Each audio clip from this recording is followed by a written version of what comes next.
The snow was falling thick and silent over Iron Creek, swallowing the valley in a white hush that made every hoofbeat echo like thunder. The ranch stood wide and lonely against the mountain slope, timbers blackened from the years, the fields frozen and still. It belonged to Elias Ward, the man the county folks called the Giant Rancher. He wasn't called that for nothing. Elias was built like a bear, shoulders broad enough to block the sun, his face carved in stone from years of ranching and solitude. He'd buried his wife 5 winters ago and hadn't smiled since. He worked from dawn till dusk and ate like a man, filling an empty silence. Cold beans, hard bread, and coffee bitter as regret. That morning, he rode into town for supplies, snow gathering on his hat brim. Near the general store porch, a group of men were talking loud, their laughter cracking through the cold air. "You hear about the Lee girls?" one said. "Got themselves fired again. Burned the bread, dropped the stew, and near smoked out the kitchen." Another man laughed. "Ain't a house in the valley that'll hire them now. They're cursed." Elias grunted under his breath and kept walking, but the words stayed in his head. The Lee farm bordered his eastern field. He'd seen those 2 girls before, a redhead with fire in her eyes, and a quiet, dark-haired one who moved with grace even when she was tired. The older ranchers called them trouble. But Elias saw something else, grit, the kind that survives. By afternoon, he found them by the road, huddled beside a wagon with no horse and a fire that refused to start. The redhead was cursing under her breath, blowing on her frozen hands, while the other girl tried to protect the last few sticks of kindling from the wind. They both looked up when his shadow fell over them, tall and silent like a mountain. "You 2 looking for work?" Elias asked, his deep voice rumbling low through the snow. The redhead frowned. "You hiring?" "Maybe." She gave a half-laugh, half-sigh. "We're cooks." Or, "We're cooks. Nobody wants us now." Elias studied them a long moment, then said simply, "You can burn my food if you'll cook it first." The redhead blinked, then smirked. "You'll regret that." "Been regretting worse for years," he said, and reached down a hand.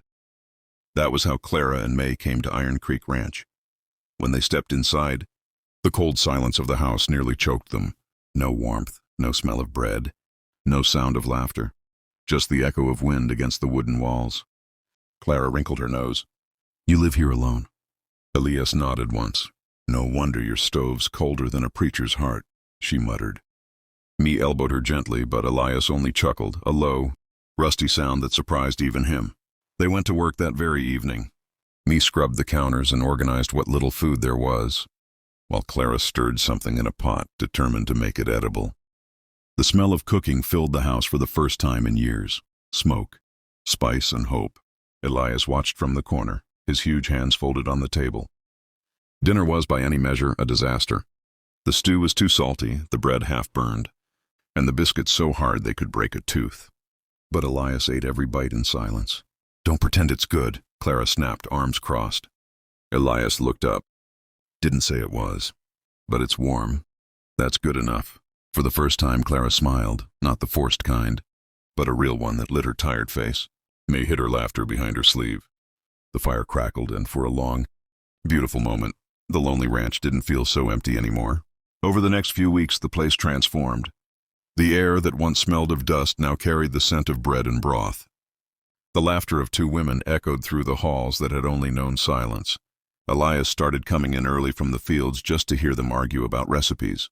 He'd sit near the stove, pretending to read, but his eyes always drifted to them. 2 souls who had been thrown away by others, yet somehow made his house alive again. And though he said little every night before turning in, he whispered a quiet thought to himself. Maybe God doesn't send angels. Maybe he just sends people who've been through the same fire you have. By the time spring thawed the valley, Iron Creek Ranch was unrecognizable. The snow had melted into rushing streams. The cattle roamed freely again, and laughter rolled across the yard like music. Clara had mastered baking without burning everything, and May could turn even simple beans into a meal worth a king's praise. The giant rancher, once feared for his silence, now smiled at dawn and sometimes even whistled on his way to the stables.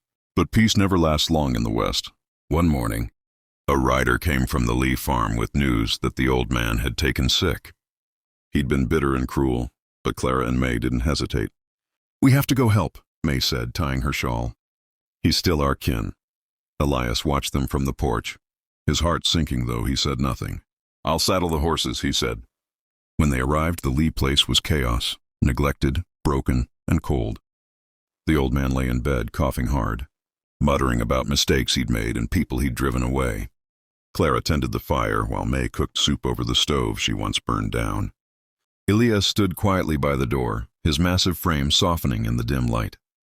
For days they stayed, nursing the old man back to life.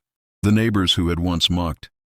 The girls now saw something different: compassion, strength, and forgiveness.